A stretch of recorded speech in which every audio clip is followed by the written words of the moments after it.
At 6:50 sharp, I positioned myself precisely before the elevator doors. As the elevator ascended, the woman from the opposite apartment opened her door. She was heading out for a walk in the park. When she learned I wouldn't finish work until 10 in the evening, the lady clicked her tongue twice. Back in our day, we'd start getting ready to leave at 4:30, and by 5 o'clock everyone was already gone. I've decided to die. 1. I've done my final check. The floor was mopped spotless, the sofa covers smoothed perfectly, with 2 throw pillows placed symmetrically on either side. Except for the refrigerator, all other appliances had been powered off, and the faucets were properly shut tight. I chose my favorite chair. Its solid wood armrests had been worn smooth and warm to the touch, with claw marks visible on one corner of the canvas seat. Mimi loved this chair too, enjoying sharpening her claws here. Just as I was pulling the rope loop over my head, the doorbell rang. When it first sounded, I thought I must have misheard. When it rang the second time, I couldn't be bothered to answer. Nothing was more important than what I was doing right then. Yet it kept ringing over and over, relentless as if it wouldn't give up. I had no choice but to pull my head out for the moment. Can't a man hang himself in peace? I grumbled as I opened the door. The person outside nearly got hit by the swinging door. It was a girl, pale-skinned, with a neat, short haircut, long, curly lashes framing her big eyes. "Hello, sorry to bother you. My name is Lily, and I'll be your new neighbor soon. The move today might get a bit noisy. I hope you don't mind." She raised the cake in her hand. "This is a little gift for you." It was a strawberry cream cake in a clear plastic container, topped with a pretty bow. I couldn't refuse, so I accepted it. The fridge was already empty, so I had no choice but to eat it. Wasting food would be shameful. The moist cake layers paired with the smooth cream, and the slightly tart strawberries perfectly balanced out the sweetness. It's a pity the cake is a bit too big. We can't finish it all today. Well, tomorrow then, eat it all before hanging myself up. 2. After finishing the cake, I threw the cake box into the trash bin downstairs. I checked the house once more. The floor was mopped spotlessly clean, the sofa covers neatly straightened, with 2 throw pillows placed symmetrically on either side. Except for the fridge, all other appliances had been powered off, and the tap was tightly shut. I contentedly hoisted myself up. Just then, the doorbell rang again. Over and over, frustrated, I pulled my head out and flung the door open. It was my neighbor Lily again. How did she know I was home? She bounced excitedly. "You are home. I just moved in and invited some friends over for a gathering. You should come too." She enthusiastically grabbed my arm. "We've prepared lots of delicious food. By the way, I have a friend who's an amazing cook." That spread of dishes was truly eye-catching, especially the honey-roasted pumpkin cubes,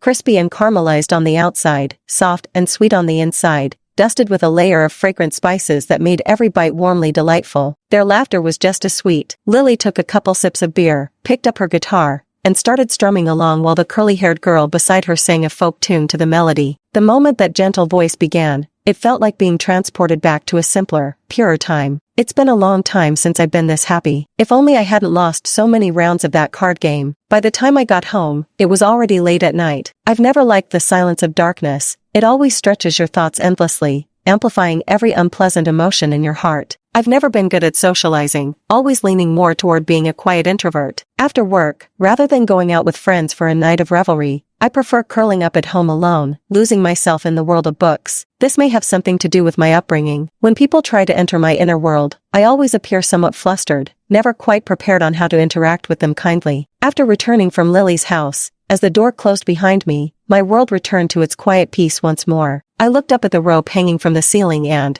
as if bewitched, hung myself from it, savoring this peculiar tranquility. I was born into an ordinary small-town family, but my parents weren't conservative. Being their only daughter, they spared no effort to give me the very best. The first watermelon in the field ripened, and my dad fanned me while watching me eat with a hearty laugh. My mom would always cut apples into small pieces, serving them to me in a bowl. My parents toiled tirelessly on the farm with clenched teeth, while I studied day and night at school. The house that once needed bowls placed all over the bed during rainstorms later got shiny new flooring. I'm about to graduate from high school. After the graduation ceremony, my life will reach a new turning point. It was indeed a turning point, just not in the direction I expected. During my freshman year of college, my father had an affair. My mother became somewhat hysterical because of it, barging into my room at all hours to ask me what we should do. She seemed to have handed over the decision-making power in this dispute to me. When I suggested she get a divorce, she refused. When I urged her to keep living with him, she wouldn't agree either. Only when she pointed at my nose and called me an ungrateful wretch did her mood calm down slightly. Soon, relatives became entangled in this family dispute. My aunts accused my father of wrongdoing and demanded he beg for my mother's forgiveness. My aunts also blamed my father, but they were willing to accompany him to bring my mother back. That day I was running a high fever, shivering uncontrollably from the cold, with pain radiating from my bones, compounded by my menstrual period. My father took me to my maternal grandmother's house, where my aunts encircled us, their torrent of words nearly drowning us in saliva. Bearing my discomfort, I tried to persuade my mother to return home. In her agitated state, she lashed out and slapped me across the face. She adamantly refused to go home, even suddenly disappearing altogether. For the first 6 months, I completely lost contact with her. Later, when instant messaging apps became available, she still stubbornly refused to call me. She would only call when she was in a bad mood, hurling the most vicious language she could muster at me, whether I was in class, at an internship,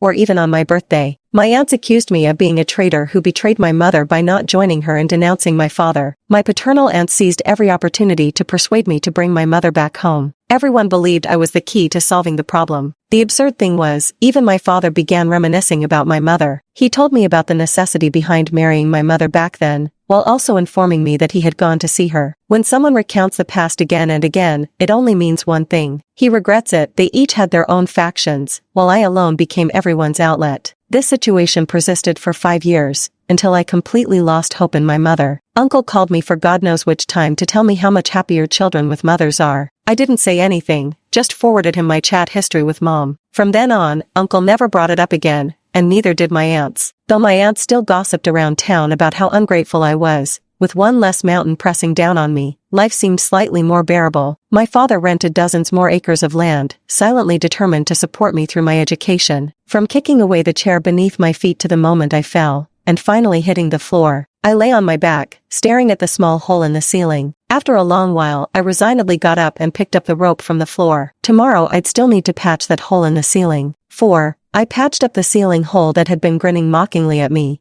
carefully swept the scattered lime into a dustpan, then took a mop and scrubbed the floor again and again until it gleamed with a soft luster. Standing there, gazing at the newly cleaned floor, I let out a long exhale. An indescribable sense of relief welled up inside me. I decided to keep it simple. I might as well jump off the building. The weather today was absurdly nice. A few quilts were airing on the rooftop, and the air carried the scent of fabric baked by sunlight. The perpetually gray sky was unusually blue that day, with clusters of white clouds drifting like torn marshmallows. My thoughts rippled outward in concentric circles. The first day of university had been just as sunny. When I pushed open the dormitory door, the cheerful chatter inside abruptly ceased as 3 young girls simultaneously turned their heads toward me. For a moment, I stood there awkwardly. Then they warmly pulled me inside, and after some quick unpacking, we all went shopping for daily necessities and got our student IDs. It's really quite simple for young girls to become friends. Attending classes together, going to cafes together, struggling to get up at the sound of a 6 a.m. alarm to go for a morning jog downstairs. I truly never thought there'd still be physical education classes in university. I'm a bit different from them. My schedule is much more packed. I need to work while attending school because the life my father scrapes from the soil with his calloused hands is simply too harsh. I do my best to lighten his burden. I wear clothes from thrift stores, order meat dishes sparingly in the cafeteria, and always find excuses to decline their dinner gatherings. Yet, they've never distanced themselves because of this. When I returned in the evening, Amy, whose cheeks still carried some baby fat, handed me a takeout box with a cheerful smile. The 3 of us wanted to try everything and ended up ordering too much, but couldn't finish it all. "We packed it for you. It'd be a shame to let good food go to waste." The lively-eyed Jenny chimed in from the side. Yeah, wasting food is shameful." Lifting the lid revealed chicken wings and pizza, still faintly warm to the touch. The hearty laughing Pam clicked her tongue. "Don't stand on ceremony. Dig in. Don't dawdle or it'll get cold." Overordering had become their standard practice at every group meal. The temperature kept dropping, and the shop where I worked saw increasingly poor business, leaving me unemployed. During my newfound free time, I crocheted a pair of fluffy slippers for each of them. Amy got a pair of adorable rabbits, Jenny had sly foxes, and Pam received charmingly clumsy bears. They turned the slippers over in their hands, examining them closely, until Amy suddenly slapped her thigh and exclaimed, "Hey, with skills like this, you should sell them." I didn't have time to argue before the 3 of them made the final decision. They would wander around the dormitory every day wearing the slippers I crocheted. That winter, I crocheted 300 pairs of slippers day and night, each pair selling for $15. When I tried to share the profits with them, they all waved their hands in refusal. "Amy, I've never worn a pair." Jenny, yeah, me neither." Pam clicked her tongue. "No need to be so formal." Finally, we decided to go out for a big meal. I was leading them to that popular Italian restaurant outside campus, just lifting my foot, when they yanked me toward the fast food truck parked next to the Italian restaurant, a stall selling hot soup and sandwiches. Amy, when it gets cold, all I crave is something warm and comforting. Jenny, absolutely. There are so many options here. Pam clicked her tongue in disapproval. Don't stand on ceremony, you're turning up your nose at well-balanced fast food that includes both soup and staple dishes? With tears in my eyes, I devoured a huge bowlful. On graduation day, we rented vintage dresses. Jenny did our makeup while I styled their hair into elegant updos. Amy crouched down to take picture after picture of us. Pam got married just 1 year after graduation and had a round-faced daughter. Through her parents' introduction, Amy met her current husband. They had a destination wedding and just welcomed a son last year. Jenny just got married. Unfortunately, because we ended up in different parts of the world and then due to the pandemic, our connection gradually faded. Bang! The flower shop downstairs opened its doors with a burst of confetti that scattered vibrant colors all over the ground. The promotion of giving away free roses to celebrate the opening attracted quite a crowd. Staring at the bustling crowd below, I thought, I'd better not jump here. It wouldn't be good if someone got hit. Even if no one got hurt, it would still spoil their happy occasion. 5. I retreated from the rooftop and moved to the other side. Downstairs on this side was an empty lot. The property management had plans to plant a few trees there, and had already dug shallow pits in preparation. Ding, it was a text message. Chloe, I was wrong about what happened back then. I've been filled with guilt all these years. If you're facing any hardships, please let me know. I'll do everything in my power to help you. Unknown number, but I knew who it was. My ex-boyfriend, Greg. After graduation, I fled almost desperately to Los Angeles, a completely new world thousands of miles away from home. I fell in love with this vibrant and energized city. I settled here and landed my first job as an editor for a small website, working 9 to 5, though constantly putting in overtime, with a monthly salary of $3,000. Despite the modest paycheck, it gave me a foothold in this city. I rented a small one-bedroom in an old apartment building. Though not spacious, its pint-sized balcony accommodated a few pots of jasmine I planted. I began my busy life in this city, exhausting yet fulfilling. I met Greg at a colleagues' gathering. He was a friend of my coworker. He started pursuing me passionately. The day I agreed to be with him, it was raining. In Los Angeles, the rain always comes down in torrents, accompanied by forceful winds. Even the largest umbrella can only protect your head. It just so happened that I was working overtime that day to cover a trending story. It just so happened that my food delivery was taking forever to arrive. It just so happened that my mother called screaming hysterically for me to die. Then the office lights flickered a few times before plunging us into complete darkness. That's when Greg appeared, bringing with him the scent of rain and a steaming bowl of chicken noodle soup. I nearly hit him with the broom I was holding. As I sipped the scalding soup, I agreed to be his girlfriend. We had our sweet moments too, like all couples in the throes of passion, watching movies, dining out, strolling through parks, creating countless beautiful memories. However, after the honeymoon phase, conflicts began to emerge. It was then that he suggested I spend Christmas with him to meet his parents and set a wedding date. I was somewhat surprised, given we had only been together for 3 months. I declined. Marriage is a serious matter, and I don't think we're at that stage yet. But the whole reason I'm dating is to get married by the end of the year. Then you should have told me from the beginning. I wouldn't have agreed at all. Greg angrily threw me at the movie theater and left. But early on the 3rd day, he appeared at my door again, holding a bouquet of roses. Chloe, I was too impulsive that day. It's just that I love you so much I wanted to get married earlier. You know I'm 4 years older than you, and my family keeps urging me to settle down. After so much pressure, I got a bit impatient. Please don't take it to heart. Let me make it up to you. Today I'll treat you to something delicious. I quickly freshened up and went with him to a brunch place downstairs, intending to have a proper talk with him. While waiting for the food, he went to the restroom. His phone was left on the table, and someone sent him a message. I actually have a pretty good impression of you. If you don't mind, we could get married by the end of the year. By the time Greg returned, I had already read through the chat history. He hurried to explain, this was set up by my sister. I couldn't just turn her down. Greg has an older sister who passed through Los Angeles on a business trip a month ago. We had dinner together. She's quite the talkative type. I raised my hand to stop him from coming closer. Your sister introduced you to another woman despite knowing full well you already have a girlfriend. You added her contact and took the initiative to chat with her every single day. Even had dinner together yesterday? He slammed his phone onto the table. So what if I did? You won't marry me. Should I be forbidden from marrying someone else? And who told you to go through my phone? I nodded and said, I think you're right. But I thought at the very least, you should have found time to break up with me first before looking for marriage material. Besides, we hadn't even discussed marriage 2 weeks ago. I pretended to remain calm as I got up and left. Returning home, I had a good, hard cry. To say it didn't hurt would be a lie. But mostly I was crying over the fact that I'd found myself someone with such a filthy mind and rotten morals. 2 months ago, he suddenly added me on WhatsApp. At first, I thought he might be a client from some project. After all, instant messaging apps aren't really private spaces anymore. A single project can spawn over a dozen group chats, even if it's the same people in every one. Then he sent me this long-winded private message, which essentially boiled down to pretending to repent for his past ignorance, showing off his current success, and finally extending an olive branch my way. After verifying his identity, I deleted him immediately. Then he started texting me instead. I didn't change my phone number when I returned to River City.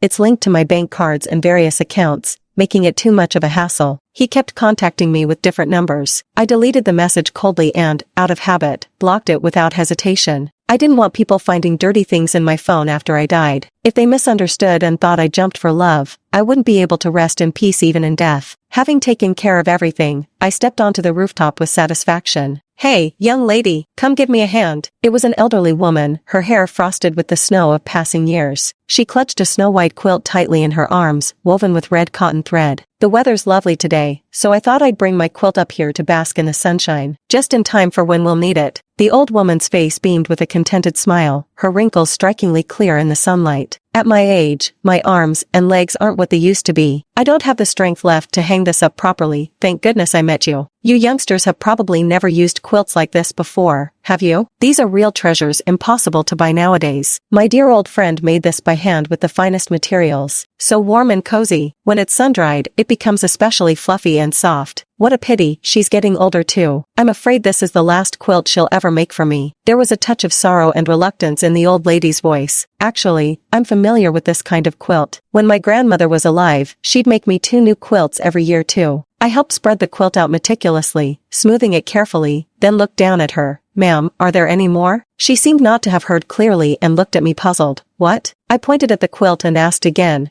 "Is there anything else that needs to be taken out to air?" "Nope, thank you, young lady," the old woman replied with a smile. "What are you doing on the rooftop, miss?" "Sunbathing, just sunbathing. You young folks stay in the office all day. Getting some sun is exactly what you need." I nodded, then turned to find a spot to sit, planning to wait until the old woman left before starting my plan. The old lady took a couple steps back, then suddenly turned around. "Oh yes, miss, could you help me bring in the quilts tonight? My name is Davis, I live in 901. Seeing my puzzled look, she added, "The children are all gone, my partner has passed, and now I'm left all alone here." I couldn't refuse when I saw the old woman's graying hair and hunched back. Seeing my nod, the old lady went downstairs with a smile. A person must keep their word. Once a promise is made, even the most urgent matters must bow to the task of retrieving the quilts first. I sat on the rooftop until dusk, then clutching the sun-warmed quilts, knocked on the door of apartment 901. Mrs. Davis welcomed me warmly inside. Everything in her home was old, yet each item had been dusted spotless, and the floors were so polished they mirrored your reflection. I hesitated, glancing at my shoes coated in dust and mud. Mrs. Davis seemed to read my mind and produced a pair of pink cat-shaped slippers. "Here, dear, wear these slippers. Don't worry, they're brand new. No one's worn them yet." I slipped them on and stepped inside. The wooden furniture exuded an antique charm from years of use, and the sofa cushions embroidered with 4-leaf clovers added a particularly festive touch. What caught my eye most was the lush vegetable garden on the balcony. Tomatoes, lettuce, and herbs, all glistening with vitality. Seeing me gaze there wistfully, Mrs. Davis swelled with pride. "I've been busy all my life, and now that I'm old, I just can't sit idle, so I've taken to growing some vegetables. The lettuce and herbs still need a bit more time, but these tomatoes are ready to pick. Hold on, let me get you some." As I was leaving, Mrs. Davis reminded me to visit often. Holding a bag of tomatoes in my hand, I found myself momentarily lost in thought. The tomatoes are quite fresh, juicy enough to burst with just a slight squeeze. Can't waste food, I silently thought to myself. 7. The tender lettuce is crispy and sweet. In the years when Grandma was still with us, she would sow lettuce seeds all over the yard during this very season, whether for salads or soup. It always tasted wonderfully refreshing. But sadly, she left us 3 years ago, suddenly, without warning, giving none of us a chance to say goodbye. Her life was one of diligence and resilience, yet in her final 6 months, she bore the crushing weight of familial bonds and daily hardships, like a candle flame in the storm, flickering faintly before finally extinguishing. Shortly after pandemic restrictions lifted, Grandpa drank too much at a neighborhood gathering and suddenly suffered a stroke,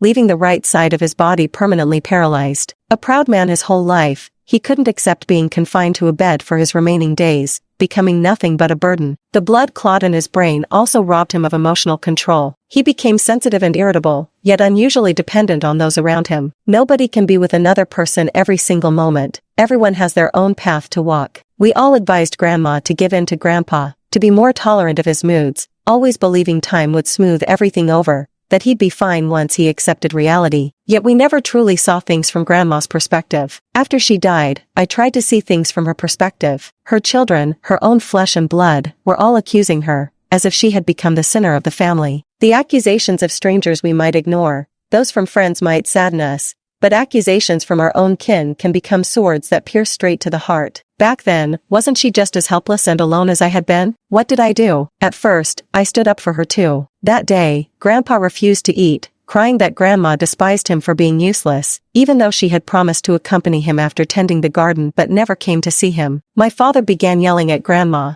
but the old lady kept a stern face and denied ever saying such words. I shielded her frail frame behind me and erupted into the fiercest argument with my father in 30 years. The matter finally concluded with my father telling me not to come home unless necessary, but the household surprisingly remained quiet for a few days. At night, the old woman curled up near the edge of the bed while I massaged her sore right calf. What happened next? Later, amid everyone's unanimous chorus, I too began telling her to stop making a fuss. In truth, she had felt dizzy once, and her children had immediately taken her to the hospital, but the hospital monitors showed nothing wrong with her. After 2 such episodes, people began to suspect this was another boy who cried wolf story. When she asked to accompany her uncle for a short stay in River City, he refused her. The real horror of the boy who cried wolf fable is when the wolf actually comes. She slipped quietly into a coma during sleep, never waking again, leaving no final words, no chance for anyone to hear a confession. I often wonder, if the hospital machines can't detect any problems, does that mean she has lost her desire to live? I dare not dwell on it too deeply. My last memory is of the old woman reclining in the yard, basking in the sun. I had bought her a wine-red knitted cap lined with thick fleece. She turned it over and over in her hands, examining it carefully, then placed it on her head, her eyes crinkling into joyful slits as she smiled. If only the scene had stopped here. If only I hadn't said those words to her afterward. I gently patted her leg and said in what I thought was a light and soothing tone, "Grandma,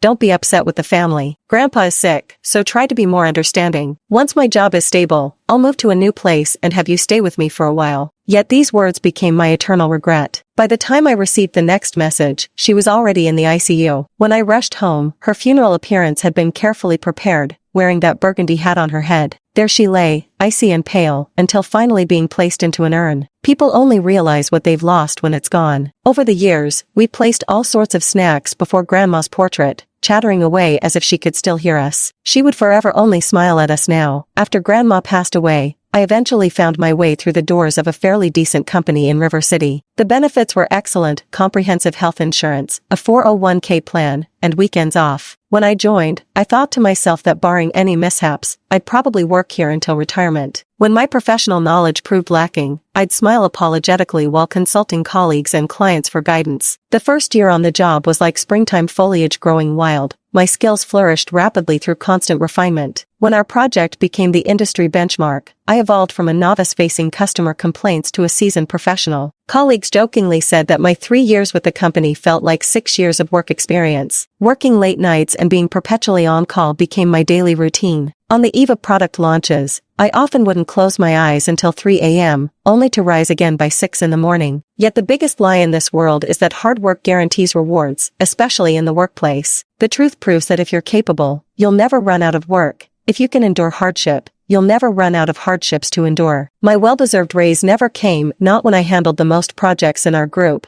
not when I traveled for business alone, not even when I returned to my hotel room only to continue writing proposals late into the night. At the annual meeting, the project that should have been mine was handed over to the boss's favored subordinate, who then received the Outstanding Employee Award on stage. The boss raised his glass, patted my shoulder, and said, "Chloe, you still need more experience. I really wanted to tell you to fuck off." My phone vibrated. Danielle, the contact for Project XXX, messaged, "Chloe, our leader is quite busy tomorrow and won't be free until after 7 p.m. Can we schedule a meeting from 7 to 9 p.m.? Okay, could I say no? But in the end, I reluctantly typed, "Sure." No, that's just a reflex. I'm about to die anyway. I deleted the typed words, turned off my phone, and aimlessly wandered into the park. During River City's brief autumn, the park was bustling with joggers, young people playing frisbee, and elderly walking their dogs. Suddenly, commotion erupted ahead, and I instinctively moved closer. A young mother shouts anxiously, "Help, my child fell into the water." A little girl struggles in the water while people on shore merely point and gossip. Some even take out their phones to snap pictures, yet no one lifts a finger to help. Before I knew it, I'd already jumped into the lake. Fortunately, the child was small. I barely exerted any effort before lifting her from the water. Her mother carefully checked and found she had only swallowed a bit of water,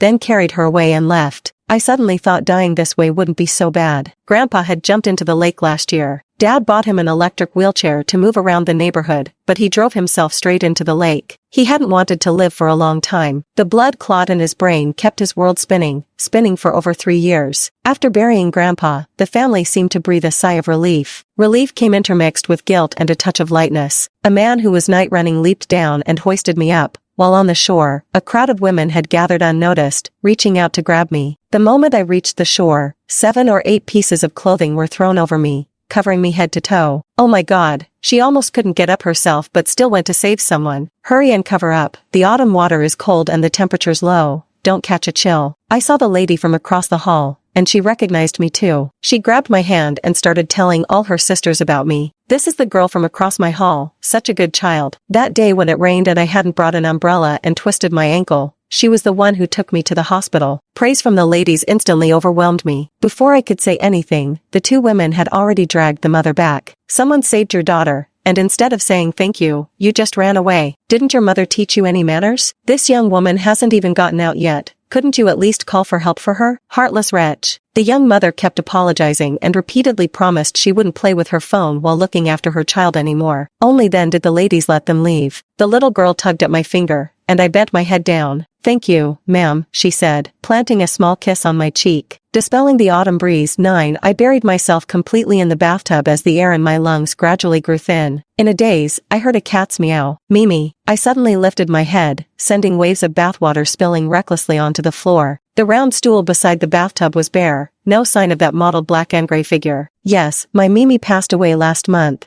reduced to just a handful of ashes after cremation. It stubbornly keeps me company during my baths. The first time, it even tried to fish me out of the tub and left a long scratch on my arm. When I met it, it had withered to a mere thread of itself, yet trailed by 2 gaunt, grizzled offspring just as famished. We unexpectedly met in the dimly lit hallway. It let out a muffled, indistinct bark at me. I ladled out the leftover fried rice with eggs, watching as it sat there observing the 2 plump pups devouring their food ravenously. There's only this much fried rice with eggs left, so I thought about it and heated up the fish fillets from the fridge. The next day, the 3rd day, it never reappeared. Perhaps that night had merely been a wondrous encounter in the dimly lit corridor. Half a year later, in the dimly lit stairwell, I saw it again. Still as gaunt as ever, its fur like a lifeless autumn lawn, a long strip of tender pink flesh was exposed from its right shoulder to hind leg on its flank, while the left side was mottled with scars, as if gnawed by wild dogs. It barked at me again, its voice still hoarse and indistinct. I was the chosen one. I bought fresh chicken breast and salmon from the supermarket, cut them into chunks and froze them in the fridge. Every night, I'd boil them in water,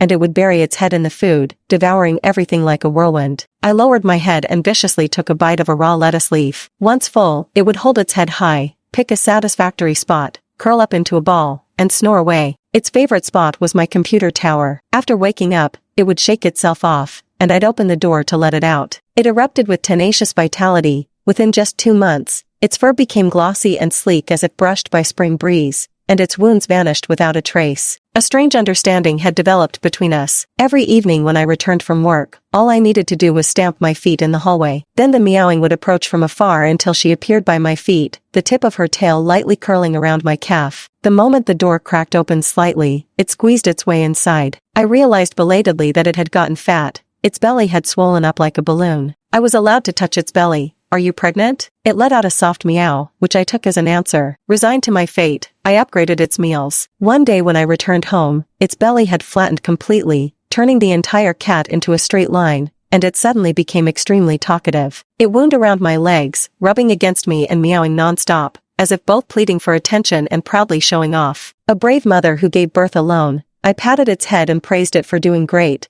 making sure to double the portion of chicken that night. After the confinement period, I tentatively asked if I could see the pups. After all, I was practically half a grandma to them. It trotted off but paused halfway to glance back and bark at me. I followed it to the 12th floor stairwell, where an abandoned sofa piled high with debris lay hidden. It let out a cry that summoned 4 little cubs, round and plump like angry pufferfish. The dining crew suddenly expanded to 5. Since the cubs were still small, the chicken had to be minced into paste. I finally found a suitable 1-bedroom apartment, and after some intense strategizing, I managed to scoop them all back home. No matter what kind of young creatures they are, they become particularly troublesome once they start exploring the world. Mimi often jumps onto the top of the fridge seeking a peaceful nap, letting the little ones climb onto the curtain of the balcony door to swing. My yoga mat was clawed beyond recognition, turning into a textured version. 3 months later, I found homes for all of them, leaving only Mimi and me in the house. We exchanged a glance, both human and cat breathing a sigh of relief. It had relaxed too soon. I took it to the hospital and chose the most expensive surgery package to ensure its 9 lives would be worry-free. We began to rely on each other, until last month. It was too old, and before its death, it wobbled over to me and rolled onto its back for me one last time. The first and final time. Now, 10. Mimi's round stool holds a fruit knife instead. The blade I meticulously sharpened, sharp enough to draw blood with the lightest touch, sending it gushing from my wrist. The blood could flow straight out from the bathtub without staining the floor. I had just picked up the knife when a faint, tiny meow came from outside the door. I turned my head and listened carefully. The sound grew increasingly distinct. It seemed mixed with the scratching noises of tender little claws against the door. Then, the doorbell rang persistently, one chime after another, like a death knell. Enough. Is it really so hard to just die in peace? I flung the door open with a swift motion. Lily was pressing her left hand to her forehead while her right hand clutched a kitten by the scruff,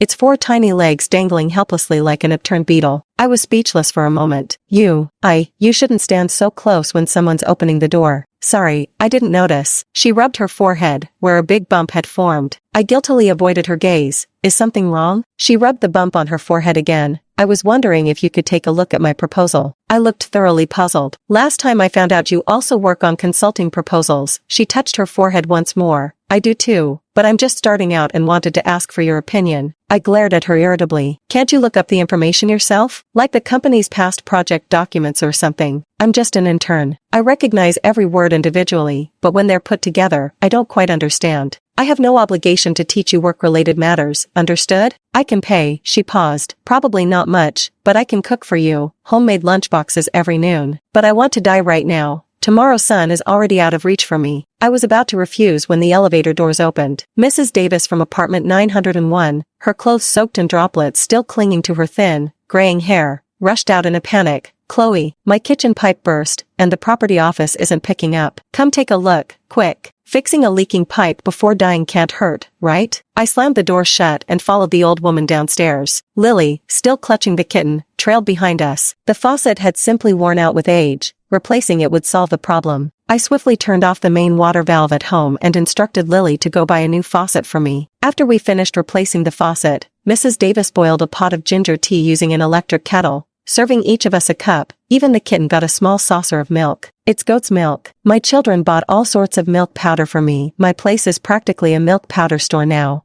Mrs. Davis said with a smile, glancing at the kitchen cabinet. You two drink your ginger tea quickly. Autumn water is chilly. Don't catch another cold. The ginger certainly packed a punch. A rush of spiciness surged straight to my temples, instantly coaxing out fine beads of sweat. After leaving Mrs. Davis's door, I was immediately dragged into Lily's house by her. Glancing at the plan she had written, I couldn't help but sigh and resignedly picked up a pen to make corrections. Her proposal was nothing short of disastrous. Anyone who looked at it would immediately feel compelled to change something. It was truly jarring. Normally, when we write solution proposals, we should first clarify the client's current business situation and the construction goals they want to achieve. Based on these facts, we then elaborate on the design approach separately. Lily clung to her notebook, scribbling away, while the little kitten sprawled in a starfish shape on her mousepad. On the way home, the sunset painted the sky in layers of rosy-hued afterglow, with twilight casting deep pink shades across the horizon. I realized I had forgotten my keys. The lockpicking advertisement glued to the doorknob seemed to mock me. The locksmith, cigarette dangling from his lips, worked with swift efficiency. Lily was playing with the chubby little kitten beside her, which resembled a puffy black and gray pufferfish. All right, the locksmith deftly pulled out his payment QR code.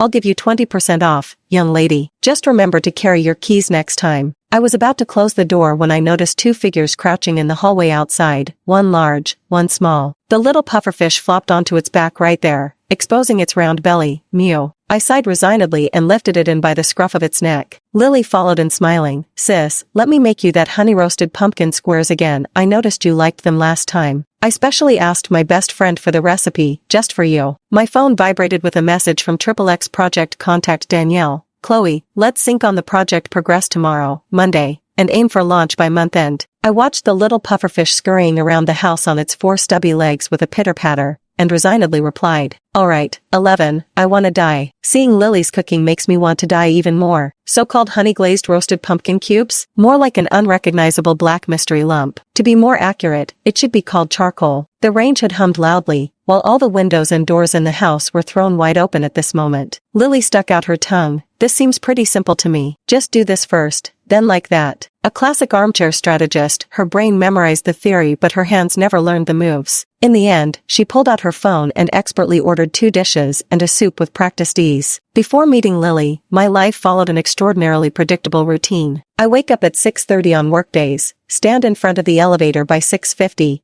and take an hour and 40 minutes by subway to work. On days without overtime, I get home by 8, freshen up briefly, then lie in bed reading a book. On weekends, I wake up punctually past 7 a.m. and give the house a thorough cleaning. The floors must be mopped twice to temporarily rid them of Mimi's fur. The sofa also gets a meticulous dust mite treatment with a mite remover. My leftover time is spent indulging in the roses on my balcony. No matter how much care I give them, I have to make a trip to the gardening center every 3 months for a one-click revival. The more setbacks I face, the more determined I become. But now, watching Lily sneak into my house every night with practiced ease, I'm utterly speechless. She carried an assortment of snacks bought from street vendors and squeezed inside, excitedly declaring that good food should be shared. On weekends, she dragged me through the overcrowded shopping streets, squeezing through the crowds like sardines in a tin. She loved pufferfish so much. I posted adoption notices online but kept finding faults with every option. Someone even messaged me privately, questioning what there was to scrutinize about adopting an ordinary house cat. Perhaps entrusting Lily was a good choice, but the little pufferfish clearly didn't think so. Lily couldn't resist bringing it home one night. The poor thing screamed itself hoarse. Lily showed up at my door in the dead of night, her hair sticking out in all directions. From that day on, the little pufferfish regarded her with constant disdain. Maybe it's better to find a more capable caretaker for this pufferfish first. 12. After a full day of negotiations with clients, even my hair follicles seemed soaked in exhaustion. Finally stepping out of the elevator, my scalp prickled with cold dread at the shadowy figure crouching by the entrance. When I recognized Lily, fury surged through me like a tidal wave. What the hell? I practically roared, but the words died in my throat. Lily stood there with rabbit-red eyes, tears streaming down her face between hiccuping sobs. I swallowed the emotions rising to my lips and pulled out a packet of Kleenex to hand over. Here, wipe your tears. Between hiccuping sobs, she haltingly recounted what had happened. As an intern, she'd worked overtime all week, only to receive a scathing email complaint from a client over some mistakes, a brutal dressing down that left her reeling. Resigned, I opened her proposal draft and tapped the desk lightly with my index finger. She immediately stopped sniffling and listened with rapt attention. As soon as I finished presenting the plan, Lily threw herself into my arms, wrapping her arms around my neck. Thank you, Chloe. Before I could respond, my phone rang. It was Mrs. Davis, but all I heard on the other end was heavy breathing. My heart tightened, and without even changing my shoes, I rushed to apartment 901. Knocking brought no response. The locksmith arrived 10 minutes later with a cigarette dangling from his mouth. The property manager had already called Mrs. Davis's son. Fortunately, we got her to the hospital in time. Every second waiting outside the operating room was agonizing. My hands wouldn't stop shaking. Lily held my hand, repeating over and over, "It's going to be okay. It's going to be okay." Mrs. Davis's children rushed over as soon as they got the news. They moved to kneel before me in gratitude, startling me so badly I jumped up to stop them. When she was transferred to a regular ward, I saw the room instantly flooded with family members. I quietly took Lily's hand and slipped away. We got home at 2 a.m. only for me to realize again that I'd forgotten my keys. I made the call with a slim hope. 20 minutes later, the locksmith arrived at the door with a cigarette dangling from his mouth. "Is the old lady all right?"